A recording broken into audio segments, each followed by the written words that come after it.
Statistics is the branch of mathematics in which we do collection, representation, interpretation and analysis of the data। यानी कि data का जो है आपका कारी होता है, CARI, कारी याद रख लीजिए, है ना। डेटा का जो है कारी, C फॉर हो गया कलेक्शन, कलेक्शन हम लोग कर लेते हैं डेटा का।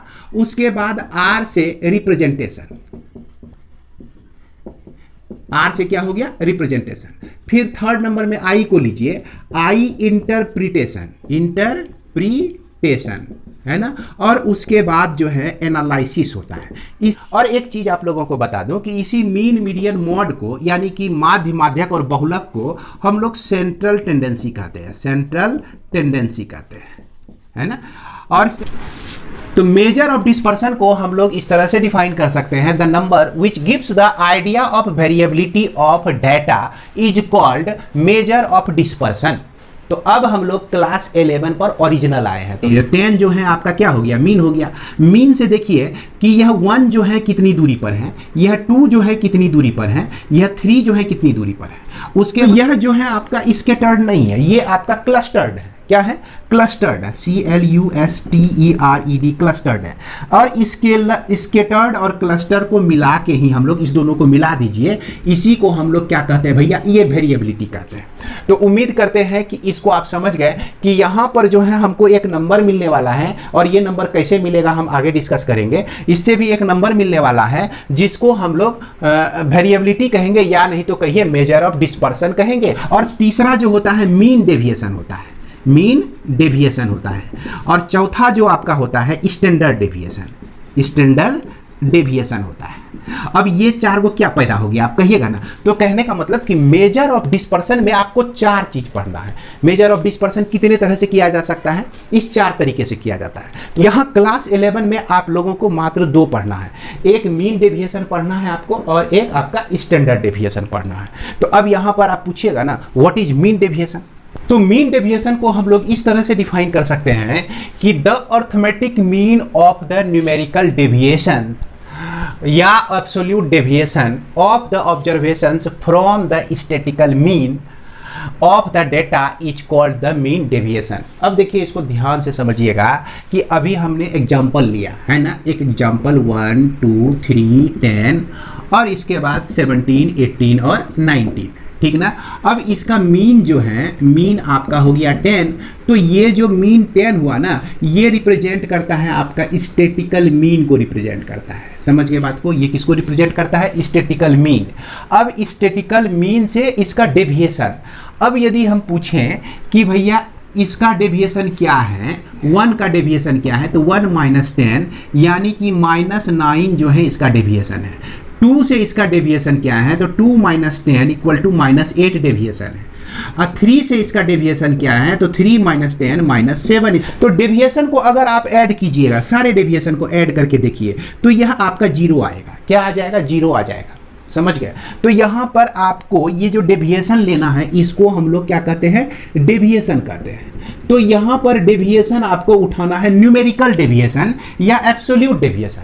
तो न्यूमेरिकल डेविएशन कहने का मतलब हो गया कि इसके माइनस को नेग्लेक्ट करके सिर्फ न्यूमेरिकल वैल्यू आप उठा लीजिए। क्या ले लीजिए, न्यूमेरिकल वैल्यू ले लीजिए, सिर्फ क्या ले लीजिए, न्यूमेरिकल वैल्यू ले लीजिए। और इसी को हम लोग क्या कहते हैं, एब्सोल्यूट डेविएशन कहते हैं। इसी को हम लोग कहते हैं एब्सोल्यूट, यानी कि ये जो आपको मिला इसको हम लोग न्यूमेरिकल डेविएशन कहेंगे, डेविएशन कहेंगे या एब्सोल्यूट डेविएशन कहेंगे, एब्सोल्यूट डेविएशन कहेंगे। अब देखिए, अब इसके डेफिनेशन को पढ़ के समझते हैं कि अर्थमेटिक मीन निकालना है आपको, किसका, ऑफ द न्यूमेरिकल डेविएशन का।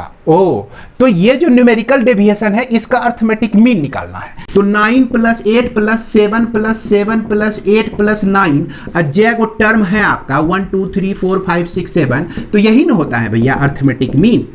तो arithmetic mean of the numerical deviation या absolute deviation of the observations, तो ये आपका observation from the statical mean, तो इस स्टैटिकल मीन से जितना इसका डेविएशन होता है उसका जो है न्यूमेरिकल डेविएशन लेना है, न्यूमेरिकल वैल्यू लेकर जब हम लोग अर्थमेटिक मीन इसका निकाल देंगे तो इसी को हम लोग कहेंगे मीन डेविएशन कहेंगे। अब इसका अर्थमेटिक मीन का नाम क्या हो जाएगा, इसी का नाम हो जाएगा मीन डेविएशन हो जाएगा, है ना, इसी का क्या नाम हो जाएगा, मीन डेविएशन हो जाएगा। अब इसको सॉल्व करने के लिए तो आप जानते ही हैं, आपको कभी ऐसा भी पूछ देगा कि बताइए mean deviation about the median क्या होता है, या mean deviation about the mean क्या होता है। अगर आप आर.एस. अग्रवाल बुक में देखेंगे तो आपको यह डेफिनेशन मिल जाएगा, mean deviation about the mean, तो आपको क्या मिलेगा, mean deviation about the mean, इसको कहेगा कि डिफाइन कीजिए। हालांकि एक बात बता दूं कि आपको तो समझ में आ गया होगा कि मीन डेविएशन हम लोग किसको कहते हैं, क्या निकालना होता है मीन डेविएशन में। इससे रिलेटेड प्रॉब्लम को हम लोग आगे भी बताएंगे, आगे मतलब कुछ प्रॉब्लम को हम डिस्कस करेंगे। इसके पहले हम लोग ये जान ले कि mean deviation about the mean को हम लोग कैसे डिफाइन कर सकते हैं। इसको भी इसी तरह से लिखिए, the arithmetic mean of the numerical deviation या absolute deviation of the observation from the statical mean नहीं लिख के हम लोग सीधा क्या लिखेंगे, इस मीन को लिख देंगे। स्टैटिकल मीन कहने का मतलब हो गया मीन भी आ जाता है, मीडियन भी आ जाता है, मॉड भी आ जाता है। तो इसके डेफिनेशन को लिखने के लिए इस गोला में हम लोग क्या सेट कर देंगे, मीन कर देंगे। Set of data is called the mean deviation about the mean हो जाएगा। क्लियर है। अगर कहा जाए आपको कि भाई mean deviation about the median बताइए, है ना, mean deviation about the median क्या होता है, तो वही चीज करना है आपको कि सिर्फ स्टैटिकल मीन के जगह पर आप क्या रख देंगे, मीडियन को रख दीजिए। यानी कि a arithmetic mean of the numerical deviations या absolute deviation of the observation from the median of the data is called the mean deviation about the median. तो इसी के साथ मैं इस वीडियो को विराम देता हूं। मिलते हैं हम लोग नेक्स्ट वीडियो में नेक्स्ट प्रॉब्लम के साथ। जय हिंद।